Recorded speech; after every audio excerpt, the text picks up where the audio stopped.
My name is Todd Searcy. I graduated from Geneva High School in Geneva, Illinois, and went on to play for the University of Illinois from 1983 to 1987.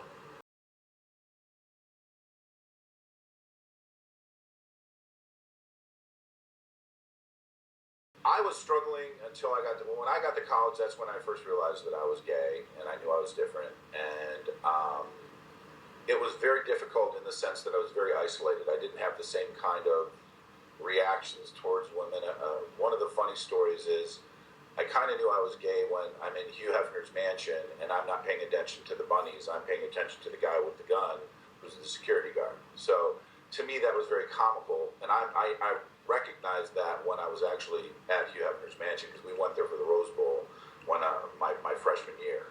And everyone else has cameras and they're taking pictures, and I was just kind of like, what's the big deal? You know, it's just, the house was more important to me, which was kind of funny. So in that way, I didn't have that same kind of bonding, macho kind of thing that happens within a football team compared to a lot of my other friends. And then having to do with just the gay experience, I had to hide. I had a full scholarship. Things were a lot different back then, and I could just tell by the nature of my coaches and how the verbiage they used, and even players, and there was no comfort level at Illinois at the time I played for being gay or even accepting it for that matter. And it was a men's club, so I basically had to consistently hide who I was and could never really come out.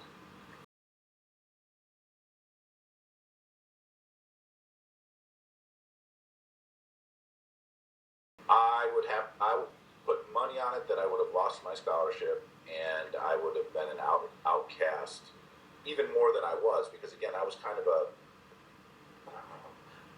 geek in the team, I guess you would say. I actually went to class and studied and did those things. That's kind of who I was, and I got grief for it. I mean, believe it or not, I did. So that separated me in addition to being gay, and it just was a combination of just I was used to it, so I was very independent, and I kind of did things on my own, and I didn't follow the norm. I didn't, my coaches told me to take a class. I took the class that I wanted to take, not what my coaches wanted me to take. So that's why I liked getting to know the deans, and they liked me because I was very involved in what I did.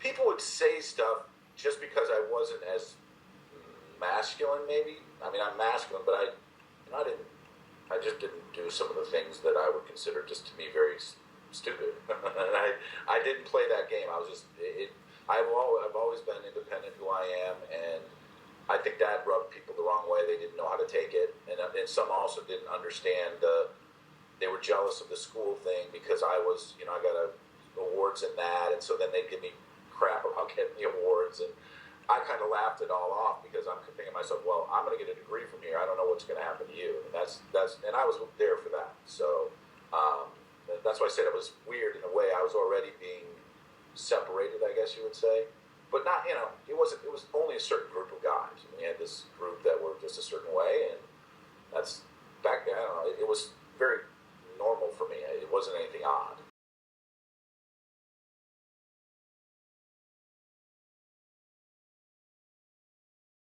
I would have to say that I always was this way when I played football. I never talked. I would always do it on the field. So for me, usually I would gain respect because I would do well in the game, or when I was player of the game, they would be like, wow.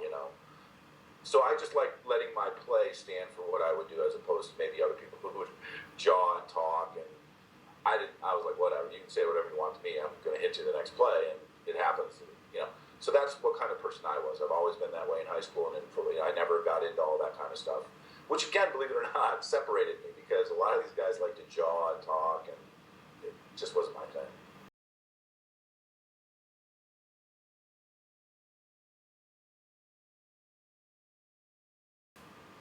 I think it's wonderful. I mean, it's hard for me to kind of even imagine that it's happening. And it's still you can still see we have a long way to go. I mean, you've got things that happened to Mike and Sam, and there's acceptance on certain levels. I have friends who played in Nebraska, for instance, and they had a gay kicker. One of his friends was on the team, and basically, this was just recently, within the last 4 years, there was a friend's son, and he was accepted by a group of people, but not everybody. There's still that machismo kind of, that threatening kind of feeling that some straight men get because they're around gays still exists. There are far more that are more accepting. Even when I was inducted into the Hall of Fame at my high school, I wasn't really sure what was going to happen. I wasn't sure which group of people was going to show up, but I was supported extremely well by, especially my nieces went to the same school, so all their friends and all my friends who still live there were all there. So all my friends from my hometown have been very supportive of me coming out. But I came out very late. I didn't come out until I was 40. So.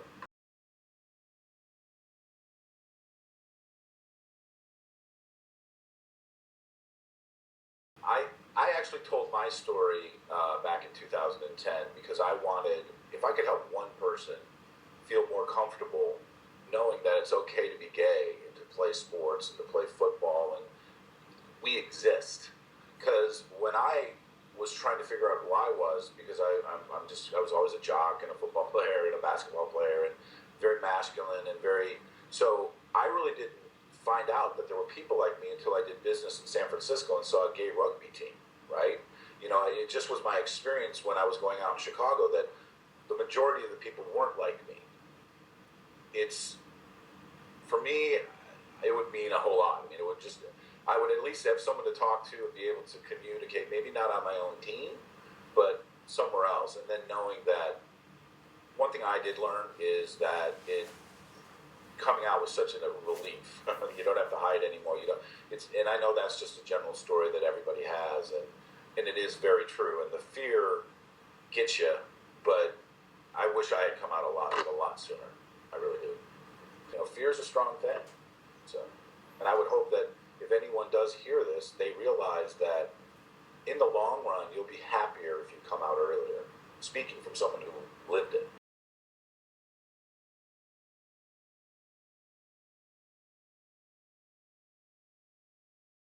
Well, for me, it's really interesting because my sexuality doesn't define me.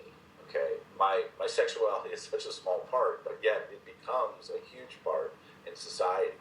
And I think that if we just everyone just said that, just step back for a second and say, the person is who you need to get to know. The person is who you become friends with, who you play football with, who you become the player with, who you create a bond with.